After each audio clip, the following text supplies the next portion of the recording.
It's Monica. So for today's video, ang gagawin natin ay isang haul, and ito ay isang Taytay haul.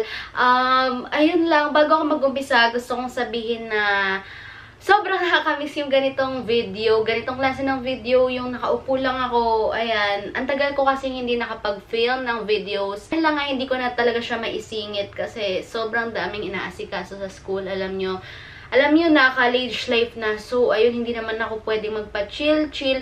So, minsan, imbis na makapag-film ako, ayun, gagawin ko muna yung mga schoolworks ko. And after that, dahil pagod na ako, minsan di na kaya ng katawan ko, nagpapahinga na lang ako. Pero ngayon, dahil bakasyon namin ng mga 1 month, pero halos hindi nga talaga dapat bakasyon ngayon dahil may qualifying exam kami. So, ayun, chika tayo muna tayo ngayon na. May qualifying exam nga kami sa April 24 ba? Hindi ko, 24 or 22, parang so, isisingit-singit ko lang din tong pag-film ko, pag-vlog ko dahil kailangan pa rin mag-review para makapag-prepare para doon. So, ayun nga guys, nagpunta nga kami sa Taytay last Sunday. Meron akong vlog doon, and kung di nyo pa napapanood, lalagay ko yung link sa may description box or dito sa may itaas. Marami-rami rin naman kaming napamili, tapos yung kwento ko about sa tips, nandun na lang, panoorin nyo na lang sa vlog kung hindi nyo pa nga napapanood. So, kung gusto nyo makita kung ano yung mga napamili ko from Taytay Tiangge, please keep on watching. Marami-rami rin ako napamili sa Taytay Tiangge. Actually, nung una, akala ko konti lang kasi parang anong oras na, ilang oras na kami nag-iikot doon. Isang item pa lang yung nabibili ko. And nga pala, yung mga nabili namin is naka-plastic siya dahil nakalimutan namin magdala ni mami ng eco bag. So, ayan, nasa plastic siya lahat ngayon. And hindi na kami nakabili ng eco bag doon. So, ito yung sinasabi ko sa inyo. Pakita ko sa inyo yung nag-iisang item na akala ko ito na lang talaga yung may uuwi ko. At ito lang yung mabibili ko kasi nga, halos grabe. Nung huling, nung huling ikot na lang talaga namin ako sunod-sunod na may nabili. Kaya, okay na din. Pero, ito yon, sobrang cute ng top na to. Color lang siya. Parang orangey reddish siya. Pero, sa camera, parang anong color siya sa camera? Pero parang mas matingkad siya sa camera, pero sa personal mas maganda yung color niya. Nakalagay lang vlogger 2013 to 2017. And overrun to, ang tatak niya is Bershka. Ayan, Bershka. And nabili ko lang to ng 150 pesos. And sobrang cute nito. And ang maganda dito sa nabili ko na to is dahil nga overrun siya, may mga sizes siya. Hindi siya yung free size lang. Ayan, ang size na nabili ko is small. Meron pang extra small na to sa pagkakatanda ko. Ayan, super cute lang nito and maganda yung tela niya. And hindi ko na nga palaya, guys, hindi ko na siya ito-try on ngayon dahil magpo-post na lang ako sa Instagram ko pag sinuot ko yung mga items na nabili ko from Taytay. So, make sure na pina-follow nyo ako at Monica Garcia, MNCA Garcia. Ayan. And, ang sumunod ko namang nabili, or sabihin na nating papakita sa inyo dahil na siya, no particular order na yung mga ipapakita ko sa inyo. Ito, mga t-shirt. Bumili kasi ko ng mga t-shirt. So, ito yung una. Parang mustard yung color nito. Ayan. Taran! Di ba ang ganda? Statement shirt lang. And the doors, yun yung nakalagay sa kanya. Waiting for the sun. Ayan. And ang tatak naman nito is the doors. Ayan, the doors yung pinakatatak niya. Doon ko lang din to nabili sa part ng Taytay na puro, puro overruns. Kaso,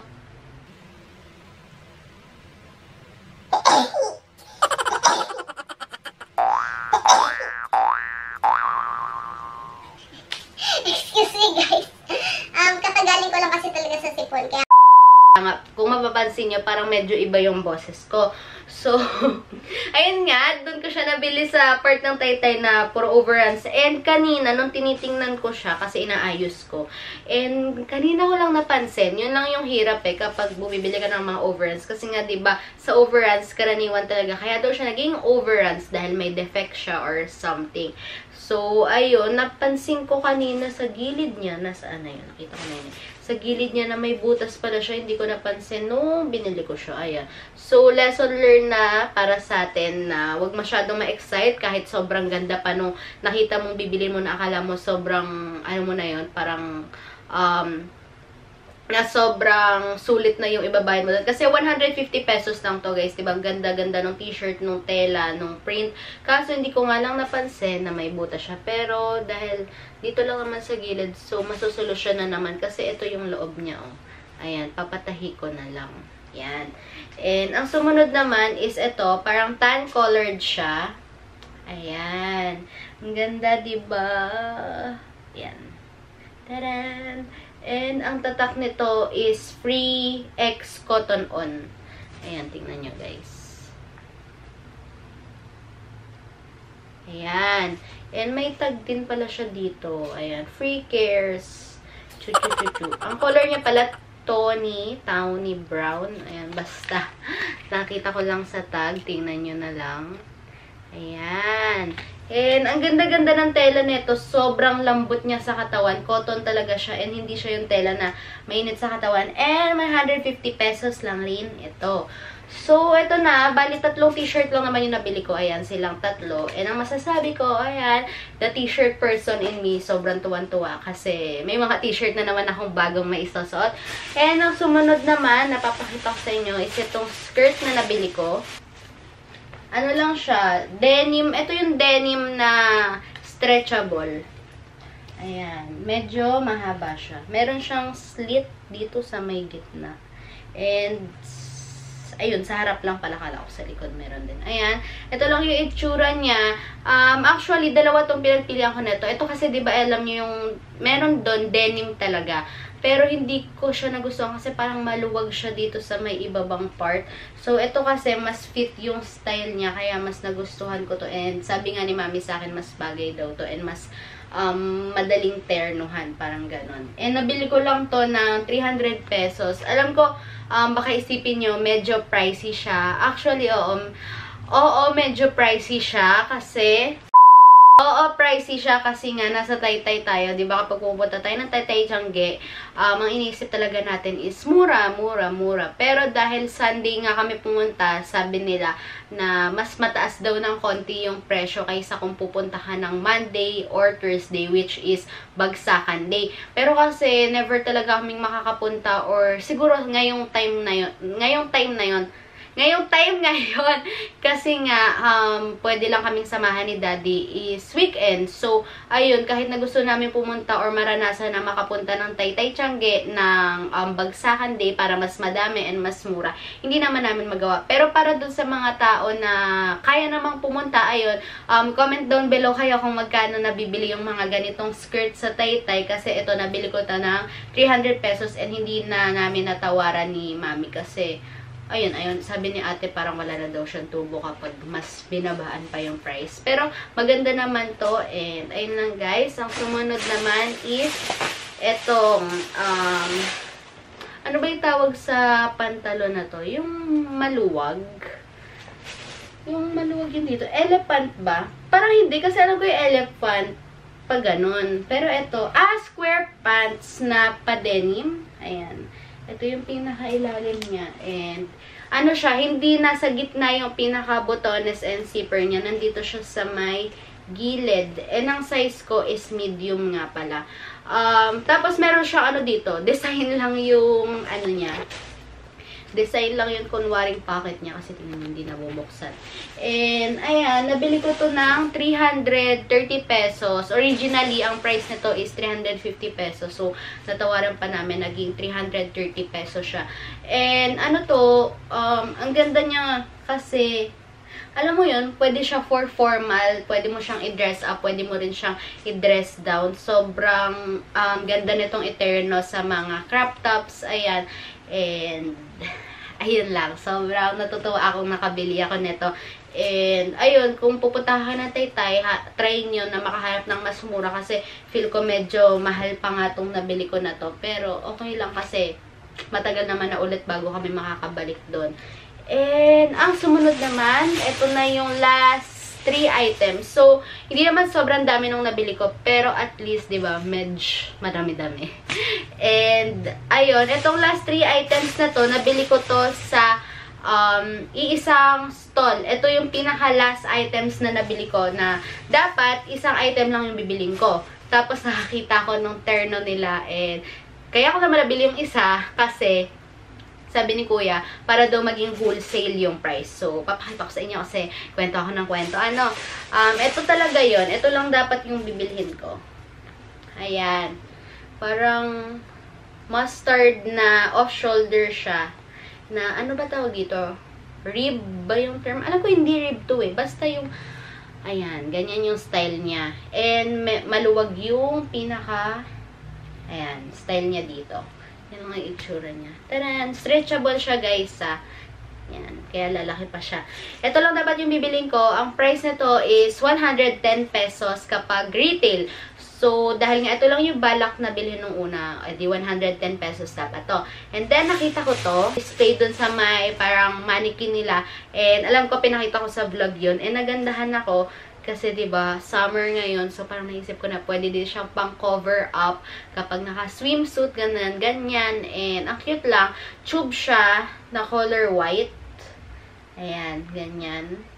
Stretchable din siya.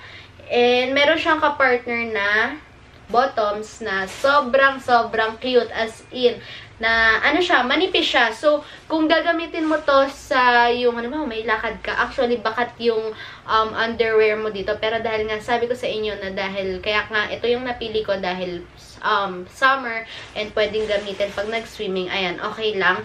And, maraming ibang colors nito, maraming prints, yung iba meron. Kita yun sa vlog ko. So, kung gusto nyong makita, kung ano yung tinutukoy ko, ayun, punta lang kayo sa vlog ko. And, ang store na yon is nasa Igpay. Igpay na Tiangge sa may Taytay Tiangge. Ayun, tinandaan ko talaga siya kasi feel ko na maraming magkakagusto or magkaka-interest dito sa papakita ko na to. So, ayun. Ito yung itsura niya. White lang siya. Dito ay stretchable siya. Pero yung likod niya, hindi. Ayan. Ito, ano lang siya, ganyan. And ang pinaka nagpaganda sa kanya is yung slit niya dito. Hindi nyo siya maaano eh. Parang hindi siya ka-appreciate kapag, ayan, pinapakita ko lang na ganito. Pero kapag nakasuot siya, kasi kanina trinay ko siya kasi excited ako. Ayun, nakita ko na as in pag nag-post ka, ganyan. Ganda-ganda niya sa picture. And, ayan. Or, pag binili mo tong set na to ng retail, mabibili mo siya ng 260 pesos. So, dahil, edi dalawa na nga to. Sabi ni Kuya, ma'am, dagdagan nyo na po para po maging wholesale na po yung price niya kasi daw magiging 3. So, sabi ni Kuya, pag daw, naging wholesale, 240 na lang to. And then, ito magiging 100. Kasi 260 to originally and 110 to originally. So, sabi ni Kuya, kuha po kayo ng tube, ma'am. So, masunurin naman ako. Kumuha ako ng tube and ito yung kinuha kong tube. Yan, super cute. Ano lang siya? Old rose. Old rose yung color niya. And stretchable din. Pare-parehas lang naman yung mga tela or style nung binibenta nila. And ito ay 80 pesos. So, 80 pesos, 240 pesos, and 100 pesos. So, nakatipid ako ng 40 pesos. Kasi, 90 pesos yata to kapag, kapag, retail lang. So, ayun, nakatipid ako ng 40 pesos all in all. Pero, sa totoo lang, na sales stock lang ako ni Kuya kasi nagdagdag pa rin naman ako. Pero okay lang kasi ang gaganda naman ng mga nabili ko and super satisfied ako dun sa mga nabili ko kila Kuya dahil trinay ko to kanina. Actually, trinay ko to and tinerno ko siya dito sa may square pants na denim and sobrang bagay. Pinakita ko nga kay Mami, sabi ni Mami, bagay pala yung mga ganyan, Nika, no? So, ayun lang guys, ang dami ko na palang kwento sa, sa haul na to. And, ayan, mapapansin nyo na sobrang na-miss ko talaga kayo kasi nga sobrang daldal ko. Talagang storytelling tayo dito. And, ayun lang guys. Ayun lang yung para sa buong Taytay Tiangge Haul Summer 2019 ko ngayon. And, sana nagkaroon kayo ng idea and sana nag-enjoy kayo sa mga pinakita ko. So, hindi ko na nga pala pinakita yung mga nabili ni Mami, which is mga plus size na mga damit. Kasi, hindi ko kasi kabisado yung prices. And, may mga nagko-comment din dati na nung mga unang-unang Taytay Tiangge haul ko na wag ko na daw ipakita yung kay Mami, yung akin na lang daw. So, masunurin po ako, yung akin na lang yung pinakita ko. Saka konti lang din naman yung nabili ni Mami, parang 3 items or 4 items lang. Mas madami akong nabili sa kanya. So, ayun na nga, nagdadaldal na naman ako. Tapusin na natin tong video na to. Sana nag-enjoy kayo, guys. Don't forget to like this video, subscribe to my channel, and click the bell button to get notified every time I post new videos. Thank you for watching and see you on my next video. Bye, guys! Mwah!